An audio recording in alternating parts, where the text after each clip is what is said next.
Good afternoon. It's a great pleasure for me to welcome Foreign Minister Yun here today to Washington. This is his first visit as the Foreign Minister, and it's my first visit with him as Secretary of State, and we're both delighted to start off this way. Two very close friends, countries that have traveled a very interesting journey together for 60 years now. We celebrate the 60 years of this alliance. So for decades, the United States and the Republic of Korea, have worked side by side as allies. And we have, I think, stood up to a wide range of challenges over that period of time, not just in the Asia-Pacific, excuse me, but in other parts of the world as well. When you look back at our common commitment to democracy, to human rights, and to rule of law, it's no wonder that we have been such natural partners.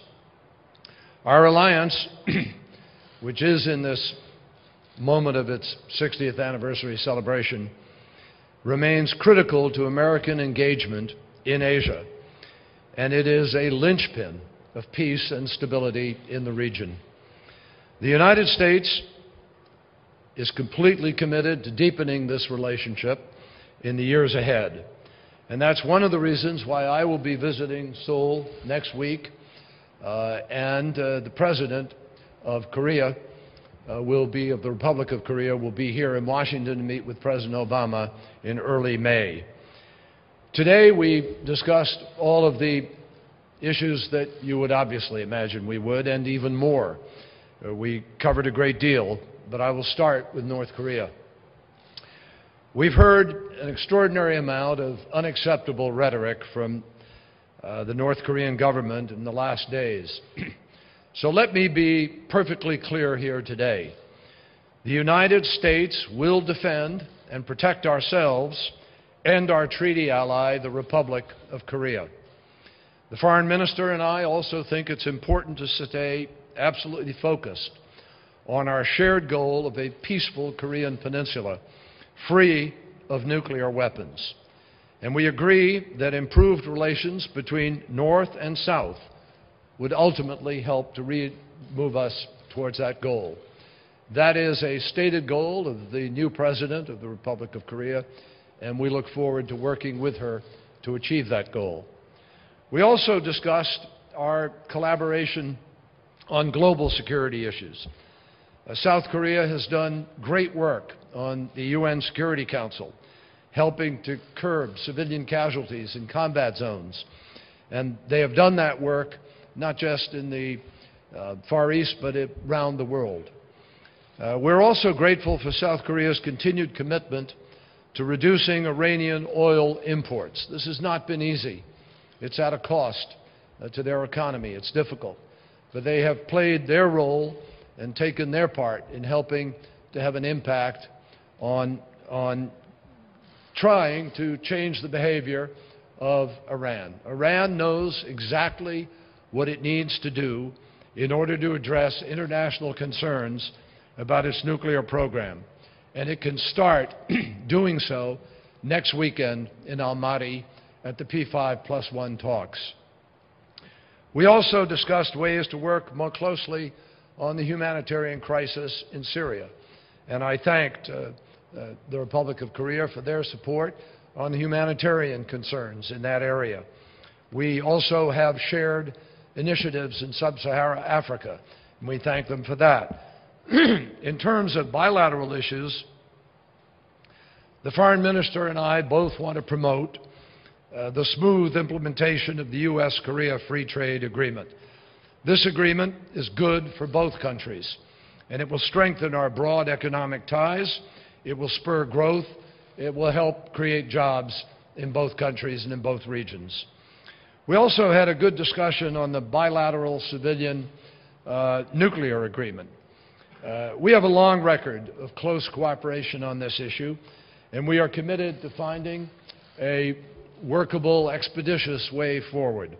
And finally, we also are both deeply concerned about addressing the problem of climate change. We discussed that We will have further discussions when I go to Seoul next week.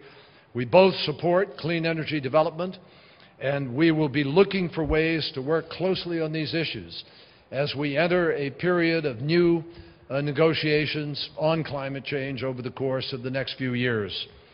So this was a very productive meeting.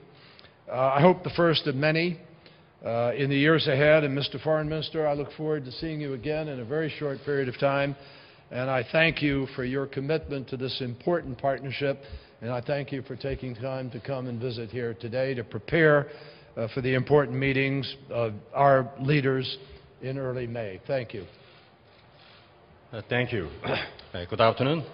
I wish to thank Secretary Kerry for his invitation and warm hospitality. 반갑습니다. 우선 본인을 미국에 초청을 따뜻하게 환대해 주신 캐리. We discussed a wide range of key issues, including our alliance, North Korea, regional and global agendas. As Secretary Kerry mentioned, this year marks the 60th anniversary of the Korea-US alliance. In Korea, 60 years symbolizes maturity and wisdom. As we celebrate what many describe as one of the strongest alliances in history, we reaffirm the need to further consolidate our comprehensive strategic alliance befitting the 21st century. In this regard, we share the view that President Park's visit to the United States in May, which will be her very first overseas visit as head of the state, will elevate our 60-year-old alliance to a new height. Secretary Kerry and I pledged to make every effort to ensure a successful summit. More than anything else, I discussed with Secretary Kerry the serious nature of the security situation on the Korean Peninsula, including North Korea's third nuclear testing, as well as the series of threats from the North. We agreed to further strengthen credible and robust deterrence vis-à-vis North Korea's nuclear and conventional provocations. In particular, the Secretary and I expressed satisfaction over the progress made in the tailored extended deterrence and the counter-provocation plan. I reaffirmed my government's strong commitment to work closely with the United States on North Korea policy. Both Secretary Kerry and I agreed that North Korea should abandon its nuclear ambitions and bellicose rhetoric.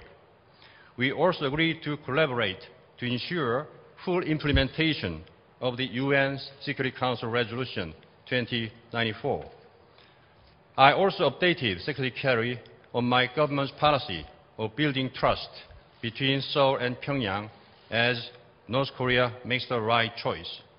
I also emphasized that President Park's new policy to promote peace and cooperation in Northeast Asia is in line with the United States policy toward Asia, and that they mutually reinforce each other. As we celebrate the first anniversary of the KOROS FTA, both Secretary Kerry and I were pleased with the smooth implementation of the agreement. I also took the opportunity to reaffirm my government's strong commitment to open economy and free trade. Moreover, I stressed the importance of further strengthening our cooperation in the field of science and technology, renewable energy, space, and climate change. Finally, I stressed to Secretary Kerry the importance of revising the Korea-US Civil Nuclear Cooperation Agreement in a mutually beneficial, timely, and forward-looking manner. Both sides will continue consultations in this regard.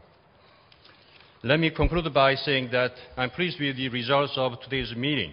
I look forward to welcoming Secretary Kerry in Seoul next week, where we'll continue our consideration.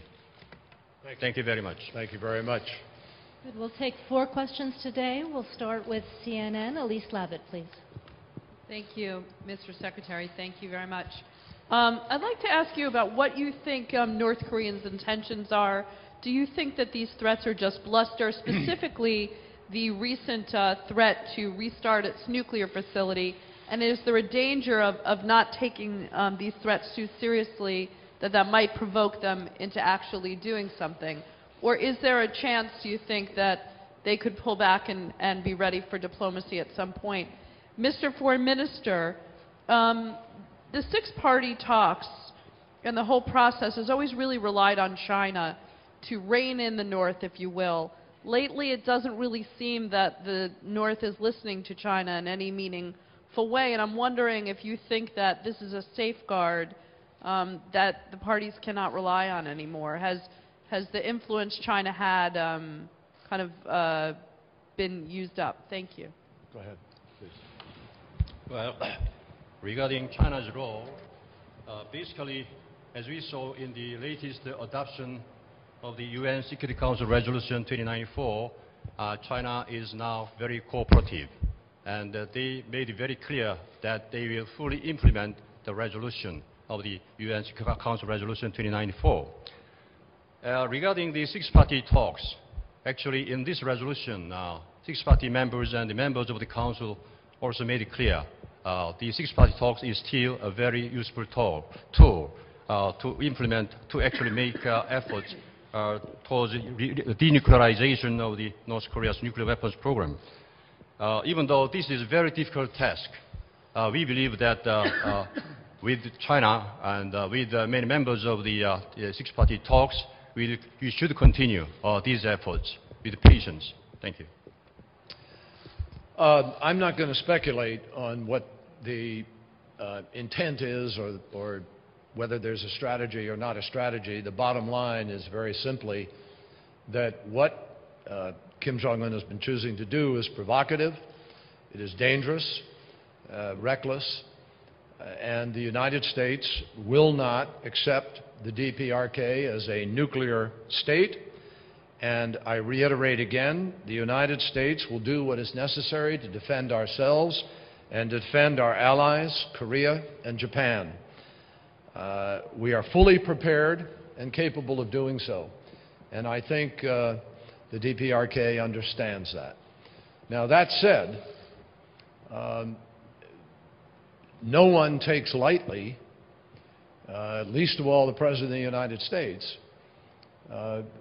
what has been happening, which is precisely why the President made the decision to redeploy missile defense with respect to the United States itself, as well as to take other preparations in the region, and to send a very clear signal to our allies and the North alike that the United States will defend our allies and that we will not be subject to irrational or reckless provocation. But, and here's an important but, we make it clear, as we have consistently, that the United States believes there is a very simple way for North Korea to rejoin the community of nations and make it clear that they want to pursue a peaceful path. And they can come back to the table and join all of those other countries, including their nearest neighbor and partner, China, obviously shared nearest neighbor with the Republic of Korea. But China, which has such an important role to play and which has always maintained a closer relationship to the North than any other country. So they have an option, and that option is to enter into negotiations for the denuclearization, which is China's policy also, and to begin to focus on the needs of their people, which we also have made it clear we are prepared to help them with if they will bring their behavior in line with the United Nations and global community requirements. So it's very simple. We are going to proceed thoughtfully and carefully, as the President has indicated, but we take nothing for granted, and we also are not indifferent to the meaning of of the risks that are involved. Beg your pardon? Do you believe they'll restart their nuclear facility as they threatened to do? Well, first of all, if they restart their nuclear facility at Yangdong, that is in direct violation of their international obligations. So that in itself would be a breach of international standard and requirement. It would be a provocative act and completely contrary to the road that we have traveled all of these years from the agreed framework forward. So we'll have to wait and see what happens with respect to that, but it is a direct violation of their international obligations and would be a very serious step. Next one, Lim Min-hook from Joseon Ilbo, please. First question goes out to Secretary Kerry. Right now, a lot of Korean people are deeply interested in the negotiation of the U.S.-Korea civil nuclear agreement. Mr. Secretary, some people are concerned that if Korea's request to low enrichment for peaceful purposes is not accepted, then this may harm U.S.-Korea relationship. Mr. Secretary, do you have any intention of proactively accepting Korea's request, and before the visit of President Park, do you see some tangible progress happening in this area? Well, we welcome, President Obama and the United States welcomes South Korea's emergence as a nuclear energy leader, peaceful nuclear energy leader. And we are working together on a civil nuclear agreement that will build on a very strong nuclear energy cooperation that we've enjoyed for literally over 50-plus years.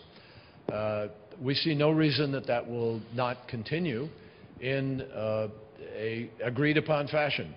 And the Foreign Minister and I had a very good discussion about that agreement. We've exchanged some ideas, and I will follow up on those when I visit Seoul in about a week. And I'm very hopeful, and I think the Foreign Minister shares this hope, that this can be resolved before the visit of President Park. But we're quite confident that this is a relationship that can and will continue in its proper form. Next one, Scott Stearns from VOA, please. Mr. Secretary, in Cairo last month, you freed up $250 million in additional support for the Morsi government, following promises from the President that he would make some political and economic reforms.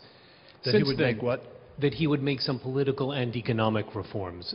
Since then, his government appears to have spent more time pursuing television satirists than those responsible for sexual assault in public places. Was that your expectation when you met with him in Cairo? And if I might, last week in Baghdad, you spoke of the need for Iraq to more closely monitor flights from Iran to Syria. The government there has said this weekend that it will do that. Have you seen any evidence of that so far? Thank you, sir. Well, thank you very much. With respect to Egypt, we share a very real concern in the Obama administration about the direction that Egypt is apparently moving in. And this is a key moment for Egypt. It's really a tipping point for Egypt. And we have been working very, very hard in the last weeks to try to get the government of Egypt to reach out to the opposition, to deal with the IMF, to come to an agreement which will allow Egypt to begin to transform its economy and improve the lives of its citizens. We share with everybody concerns about the political and economic challenges, and I communicated those concerns with everybody when I was there. I met with the civil society. I met with the opposition. I met and talked to members of the business community. And I met with members of the government. And we have put a series of very real choices to the government of Egypt, but in the end, they have to make those choices. And I'm still, the IMF is going there this week. There will be discussions with them. But it is only fair to say that President Obama and the administration share real concerns about the direction that Egypt appears to be moving in. It is our hope that there is still time to be able to turn the corner. But the recent arrests, the violence in the streets, the lack of inclusivity with respect to the opposition in public ways that make a difference to the people of Egypt are all of concern today. And President Obama would make it clear to everybody that the United States went there, as I said, not to support any one person, and certainly not to support one party over another, but to try to help the people of Egypt to realize the dreams that they expressed in Tahrir Square, and the dreams that they try and have tried to put into reality through their election and through their faith in the democratic process. I think there's still time for that promise to be delivered, but in the end, it is the government of Egypt and the people of Egypt who will make that decision. Iraq and Syria. Iraq and Syria.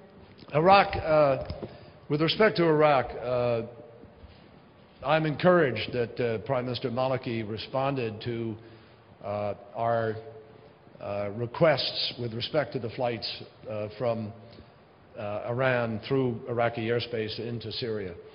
And we are working right now with the government on several things. One, we are working on the question of how those inspections might take place and how frequently.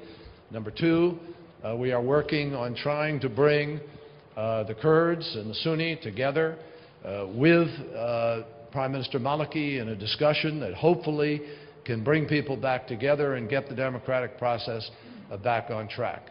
There's been a real breach of that with respect to the Kurds.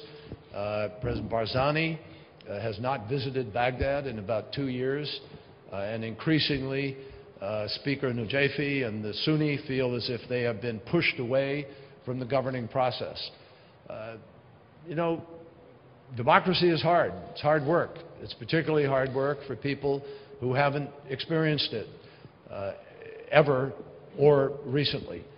And so we all need to work closely together, which is exactly what we are doing now, with hopes that the Prime Minister will make the right choices to bring people together, to offer people a united election when it takes place in a few weeks, and to ultimately offer people the democracy that Americans invested in so heavily with their treasure of their young men and women who gave their lives, and with a large amount of American taxpayer dollars. Last one today, Lee Woo-tak of Yonhap News, please. 윤병세 장관께 여쭤보겠습니다. 박근혜 정부는 북한의 일단 위협이나 도발에도 불구하고 한반도 신뢰 프로세스를 지속적으로 추진하겠다는 방침이 Korea Peninsula, with its Korea Peninsula peace process. My question is, do you have any plans on suggesting a dialogue with the North Koreans first? For instance, reopening the Mount Kumgang tourist visit. And my question going out to Secretary Kerry, ever since you were a member of the Senate, I know that you've always emphasized the importance of diplomacy and dialogue. I know that this was one of your standing principles. And I know you also spoke about that kind of principle when dealing with the North Koreans. And Mr. Secretary, under what circumstances or what situation would the United States be prepared to resume dialogue with the North Koreans? Do you have any specific conditions in mind in order to resume dialogue with the North Koreans? And if so, Mr. Secretary, do you have any plans on sending a special envoy to North Korea in order to resume talks with the North Koreans? First of all, the situation on the Korean Peninsula, its tension is getting higher on the Korean Peninsula, and it is critically important for the U.S. and South Korea to enhance its defense capabilities. And as we said repeatedly, we will always be, we will address in case of North Korean provocation. But if North Korea decides to give up its nuclear ambitions and to become a member of the international community, we are prepared to resume our talks in terms of putting in place a peace process on the Korean Peninsula. North Korea needs to make it clear that they are prepared to have a serious discussion about denuclearization. And they know exactly what the goal is, they know exactly what the terms are, and we are prepared. President Obama has said repeatedly, we are prepared to enter into a dialogue, negotiation, if they are serious, if they will stop the provocations and engage in a serious discussion. We have always said that we would like to try to resolve the problems of the entire peninsula. That means making peace. But making peace does not involve having a nuclear North and a disadvantaged Republic of Korea to the south. So they know very well what the terms are here. And with respect to the question of an envoy, we have an envoy. Ambassador Glenn Davies is appointed already. He's there. I mean, he's there. He's here. But if the circumstances are correct, when North Korea meets or issues an indication that it is serious about trying to resolve this issue. And, you know, I would just say this, and I think it's important. We face this danger not just to the Republic of Korea, but a danger to the entire region and the world of the proliferation of nuclear weapons. And we face it with respect to Iran. President Obama could not have been more clear with respect to both. His policy is the denuclearization of North Korea, the DPRK, because that is the only way to begin to end the conflict and create safety in the region. The last thing the world needs is more nuclear nations at the very time that the nuclear nations are trying to reduce their current numbers of nuclear weapons and control this danger. Secondly, we face the question of Iran. And Iran knows very well it has an opportunity this weekend. The Iranian people are a great people. They have a long, long history. You know, many times longer than the United States of America, thousands of years. They have an ability to rejoin the community of nations, to get out from under this isolation, if they will choose the simple ways of proving, as other nations prove, that they have peaceful nuclear energy.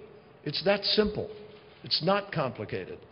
And our hope is that that initiative can begin in earnest this weekend in Almaty, where we will have a team prepared to negotiate, and that in the days ahead we can reach an understanding that will also move, as we are trying with respect to the Korean Peninsula, to make the world safer. That's what this is about. It's not about, you know, we have no ambitions there, and I think they know that. We want to see a peaceful community of nations trading with each other, working to improve the lives of their citizens, and that is in direct contrast to the North, which maintains gulags, has thousands of political prisoners, treats people in the most inhumane way, and now starves their people in order to build nuclear weapons. That couldn't be a bigger choice, and that's the choice that we are standing here presenting to the community of nations that have made a different choice. Thank you very much. Thank you. Thank you. Thank you.